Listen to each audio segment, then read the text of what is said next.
la France. On lui a laissé notre enfance, alors qu'on cultivait sa terre. On a souffert dans le silence des cicatrices de l'après-guerre. On a conquis nos droits, nos libertés, à coups de siècles d'existence, à coups de symboles froissés, de métissage et de mélange. On a combattu pour la croix, tenté de pousser les frontières. Combien de fois on a prié au nom du Père ou tué au nom du roi. On a fait fleurir les terroirs, brûler nos sols aux pesticides. On a une dette envers l'Afrique et peut-être une envers l'histoire. La France, ses moulins, ses collines et tous ses pâturages, ses églises et ses petits villages, ces rivières qui en font un vrai paradis. C'est notre beau pays, c'est la France. Ses banlieues, ses prisons et ses jeunes au chômage, la misère comme seul héritage. Tous ces gens qui la vivent et puis qu'on oublie. C'est notre beau pays, c'est la France. La sauce qui pique, bonjour, on se retrouve ici à Vitry pour parler de votre festival, le Festival sur les Pointes. Cette année, pour cette 7e édition, on a orienté la ligne artistique du festival et la programmation sur des groupes qu'on a appelés grandes gueules. Voilà, c'est-à-dire des groupes qui soit fonctionnent en autoprod, soit sont engagés, militants, ou ont toujours eu dans leur carrière un engagement soit politique, soit humaniste, alternatif. Voilà.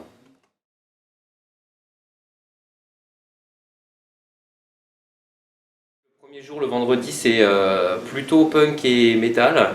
Il y a 7 groupes à l'affiche sur le vendredi, avec des groupes comme The Exploited, groupe culte punk anglais.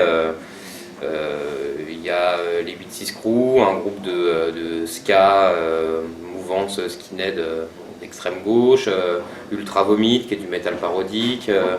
On a aussi Sidi Larsen qui est un groupe aussi très engagé qui fait du metal électro, c'est des Toulousains. Black Bombay qui est un groupe de metal hardcore, limite punk, qui fonctionne depuis plus de 20 ans. Et puis les Ramoneurs de Menhir qui est le groupe du guitariste des Berruriers Noirs, Laurent, et qui est un groupe qui mélange musique traditionnelle bretonne et son punk bien à l'ancienne, quoi. D'accord, donc le vendredi vraiment punk metal, ouais. On est axé là-dessus. Ouais, punk metal bien violent cette année, ouais. Et le samedi?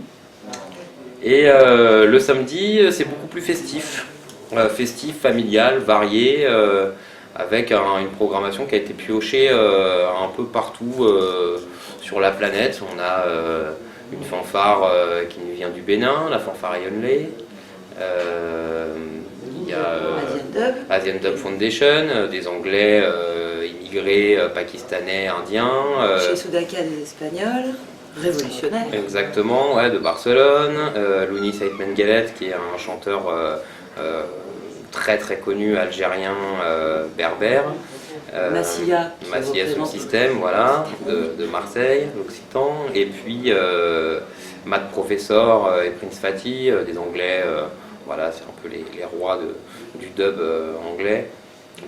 Programmation très variée, européenne et internationale.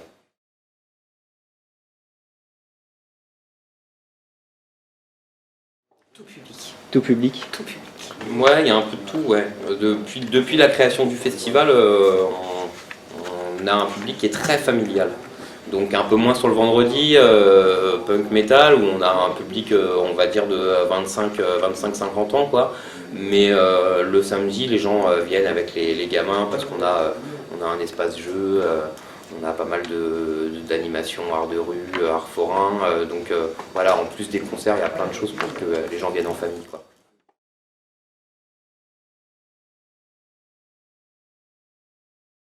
Ça, c'est la grande nouveauté pour la 7e édition, c'est de mettre en place un village gratuit qui se trouve juste à côté du festival payant, quoi, des concerts. Et donc là, cette année, il y a une vingtaine d'associations qui sont invitées sur ce village, et pas n'importe quelles associations, c'est des associations locales qui ont tous comme activité de réfléchir à des alternatives, qu'elles soient écologiques, économiques, solidaires.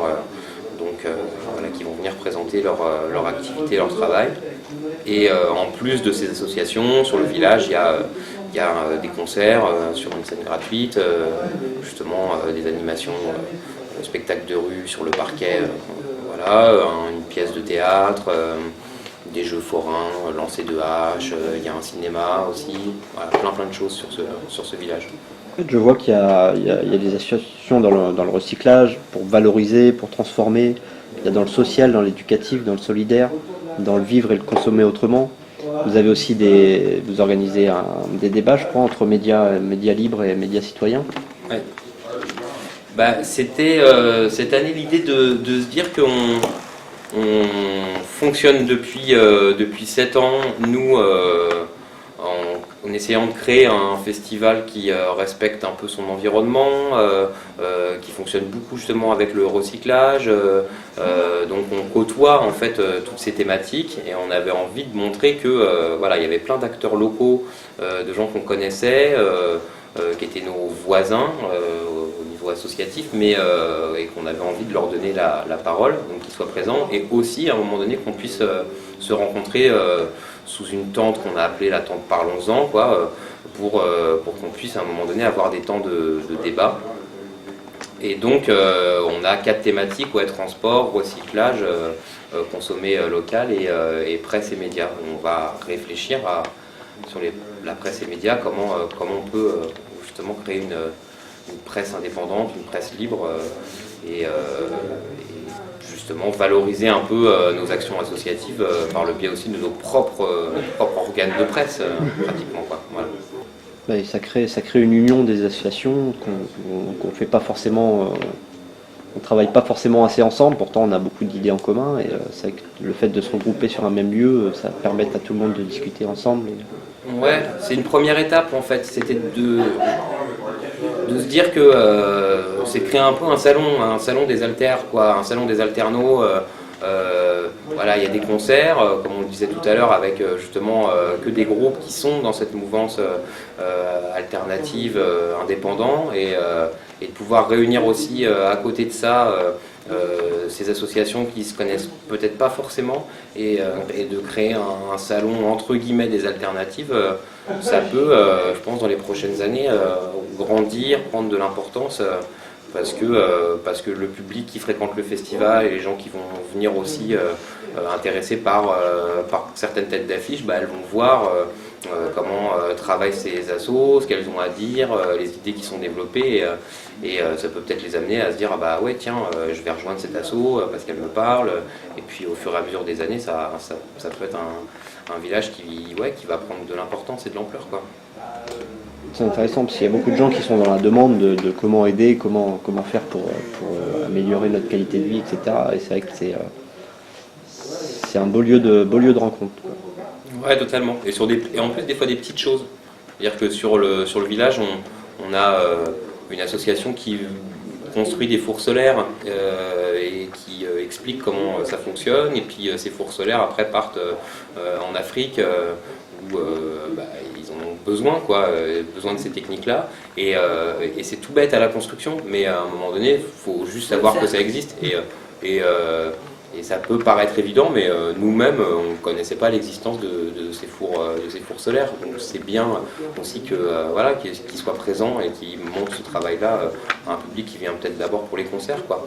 Donc voilà, on a aussi des petits débrouillards qui font des expériences physiques et scientifiques, mais ces expériences scientifiques et physiques, elles servent à comprendre comment fonctionnent nos appareils à la maison, ou alors comment on peut réfléchir sur le climat avec des expériences scientifiques. Voilà, c'est ludique, c'est pédagogique, mais en même temps ça fait réfléchir sur le monde qui nous entoure, ces petites choses, quoi. Donc ouais, c'est intéressant de se rencontrer. Allez, tiens, je vais te laisser conclure. Venez participer au festival sur les points. C'est un festival participatif, convivial et local qui mérite d'être découvert pour sa programmation et pour ses acteurs en général. Voilà. Et donc, et c'est les 22, 23 et 24 mai. Je ne sais pas si on avait dit les dates. Non, on n'a pas dit les dates. À Vitry-sur-Seine, en banlieue. C'est ça qui est bien. Accessible facilement en transport ? Non, Mais évidemment, c'est en banlieue.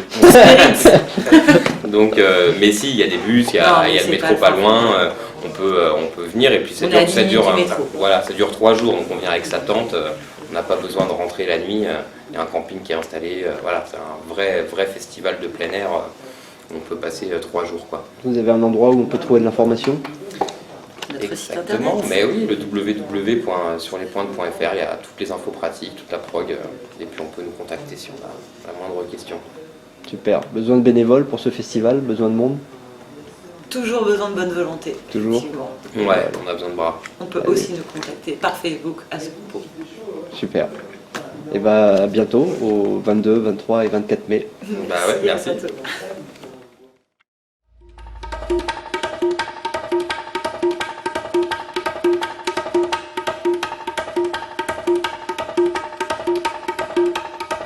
You're so close to the edge, can you pull back in time? There's a voice in your head and there's a voice from behind, appealing to reason to help you make sense of the mess that's around you. Are you a spanner in the works or part of the plan? Are you shaking or biting the invisible hand? Is revenge the only way that you can make a stand? It's not how you fall,